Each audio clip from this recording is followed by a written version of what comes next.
The very first meeting I ever had in Herbalife, you guys have all heard about when I came in with a baggie full of powder, and I said, you guys aren't going to believe it, we're going to take this product around the world. One of the guys who sat in that very first meeting was a friend of mine who was back in this clothing store, and he told me, because he had seen me fail in the clothing business, he had seen the first company in weight loss I was in go bankrupt. He saw me in the second company I was in go bankrupt. Both of those companies, I'd gotten him involved in the business. And so consequently, when I started Herbalife, he said, no way in the world is this ever going to work. Hughes is going to be a failure. But I did get him on the product. And he lost 40 pounds in the next 8 months, and he kept bringing me referrals and kept bringing me referrals. And finally, he got himself in the business and got himself up to about $10,000 a month. At that point, he quit the company. This is about, I'd say maybe 12 years ago or something like this. Now, his downline is Dennis Dowdell, who makes about $300,000 a year. First line underneath that is Suzanne and Cody Morrow, who made about $400,000 last year, and Henry and Stanya Smeck, who made over $1 million last year. Now, this guy calls me last night. Now, I haven't been able to talk to him yet. I called him back this morning, and he didn't answer the phone.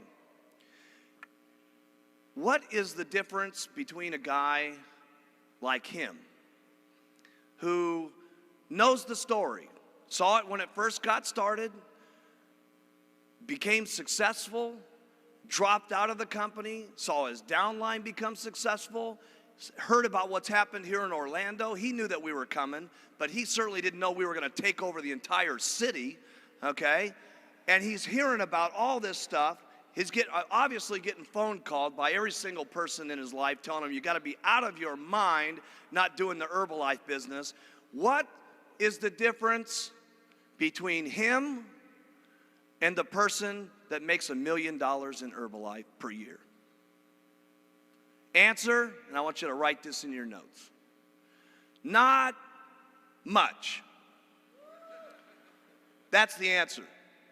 The fact is Eric Nimmer's got all the talent in the world to become a millionaire in Herbalife. The reality is Eric has got everything in his life that's got the capability of going wherever he wants to go in life. And yet, he's still miserable with his circumstances. He's still miserable at the job he's working at. And he's still at the most opportune time in the company's history. If there was ever a time to get started, it'd be now. Forget about back 15 years ago. I mean, if you were ever getting going in this company, it would be now. And what's the difference between the person who makes it in Herbalife and the person who absolutely stays broke and in their same miserable circumstances that they can't stand, that they complain to their wives about, that they yak and slap their kids around because they hate their jobs and can't stand their miserable set of circumstances and don't even provide enough leadership for their children to get their children to be able to see a new way of life? What's the difference between that person and the person that doesn't make it? The answer is not much. And so what I'm trying to tell you here today is you guys got a couple of decisions when you leave this weekend. The only difference is acting on some of the information that you've heard. All it takes is to go forward. And those are daily decisions that you make. Getting the guts to put on that button every single morning and going out in there and talking to people. Going out there and putting out that flyer one more time. Hey, listen.